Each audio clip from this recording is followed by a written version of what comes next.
The idea for Oathbound came as I was looking for a book that I wanted to read, and I really wanted some pirate high seas adventure story, and I just couldn't think of any others like that. And then, of course, after that, I saw pirate books everywhere, but I was already so in love with my characters that I had to write the book.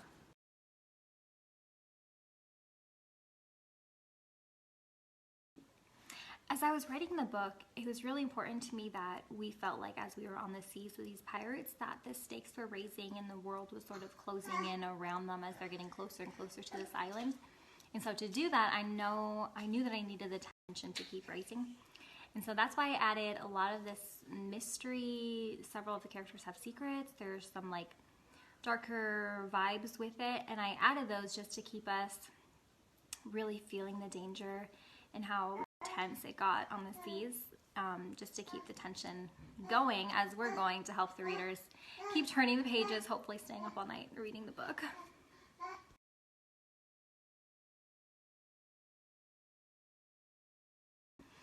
I drink white chocolate mochas in the morning, and then I have my hot chocolates for the afternoon. For snack, I don't snack as much as I drink things, but a bowl of fruit is always a great go-to. Makes me feel like I'm being healthy as I'm getting all my calories from my drinks.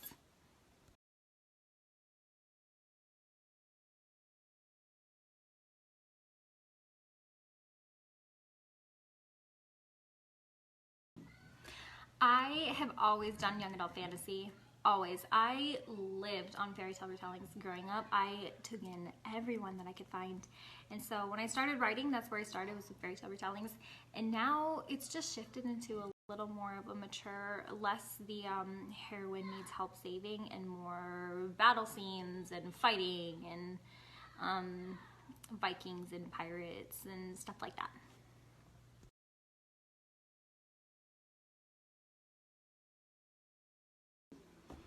All the Stars and Teeth by Adeline Grace was definitely an inspiration. It's set on the seas, and so it was helpful too for some of those terms. And then I started reading House of Salt and Sorrows by Erin A. Craig, and oh my goodness, I loved that book so much. It's a 12 dancing princess retelling, and so not at all the same sort of set as my story, but it had like these spooky, dark vibes that I normally run away from, but I hadn't realized they would be in the book, and I picked it up and I just fell in love. And so I loved it so much that I'm like, I need to figure out how to add these like spooky vibes to my own book. And so I did, and I don't know how beautifully I pulled it off, but they're there, and I'm so happy that they made it into the book because it really changed the vibe of it.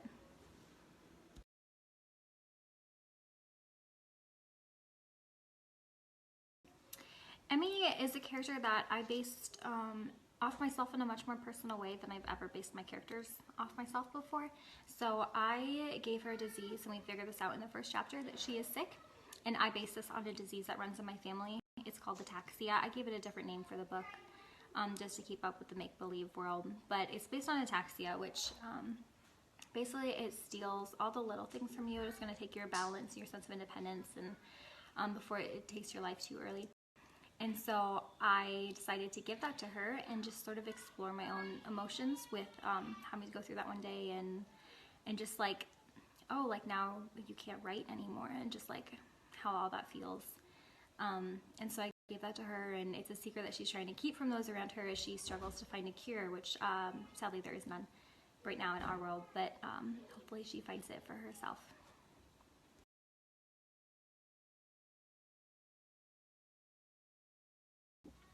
Clearly, I like to write and I like to read. I'm also a mom of 3 little boys who are getting to that school age, and I'm homeschooling, so free time is pretty non-existent. But when I have some spare time, I enjoy golfing with my husband.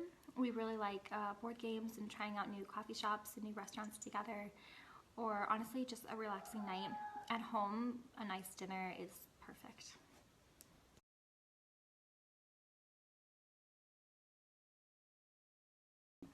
Okay, this is an odd piece of advice that I don't see very often, but I enjoy reading Amazon reviews for books, my own reviews and reviews of other books. I think it's super helpful just to see, hey, this is what the market likes.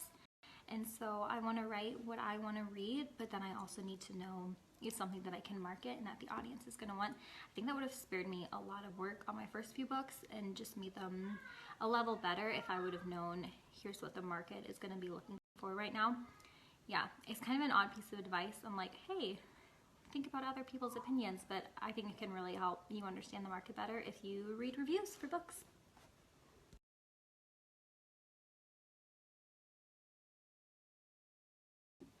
I have been on a ship, but it just went like along the coast area. It was pretty calm. I don't think I'd want to go out any further than that because I have this huge fear of like dying, which I feel like is valid, but oh gosh, just I'm so scared for my pirates sometimes. I'm like, there's probably like 100 sharks below you, like you could die very easily. It freaks me out a little bit, so I'm gonna stay here on the land.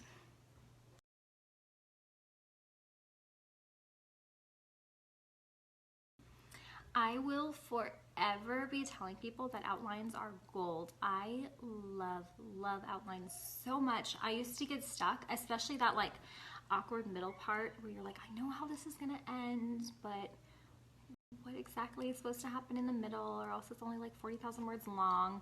So before I start writing, I do an outline, like a really intense one, like scene by scene outline, and then my odds of getting stuck are pretty slim if I have such a strict outline that I follow. So I love outlines so much.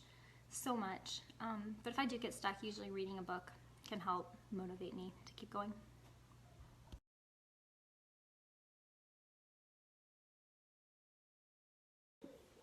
I would invite Arn and Emmy and everybody else aboard the Royal Rose, and we would play this large epic game of werewolf. And it would be so fun to see which ones of them are playing fair, which ones are maybe cheating and looking, which ones are a little more cutthroat. I think that would be so much fun. I love that game. It's a perfect like party game, and I could totally see them playing it on deck at night when there's nothing else to do.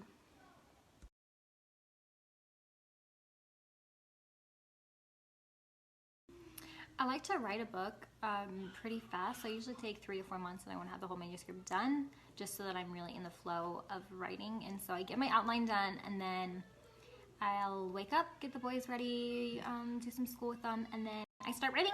And I try to get several thousand words a day, and I completely neglect all of my needs like food and sleep, and just get the book done. And then I take my evenings off so I can be with my husband and with the family.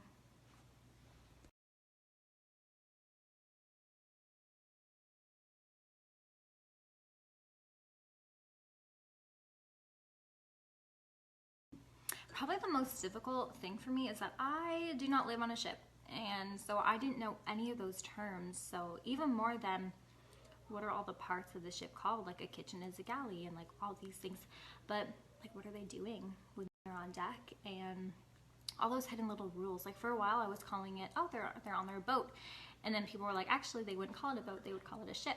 I was like, oh well, I didn't know that. And so there was a lot of research that went into pirate life and what are they doing, and the hidden hierarchy of their life, and all of that, and the rules for when they come aboard shore.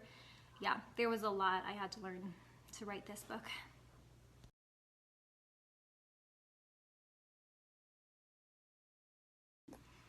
I definitely loved the characters the most and getting to explore their personalities. As I was writing the whole time, I kept thinking, how can I break them further?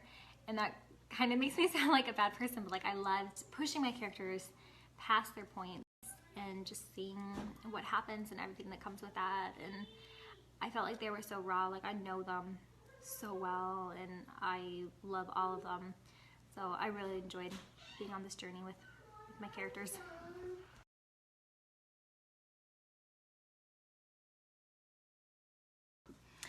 Don't forget to pre-order. It comes out February 15th. If you enjoy high seas adventure, lots of stakes, lots of secrets, some betrayal, tension, very fast paced, this is the perfect book for you, and I am so excited to drag you all into this obsession with me.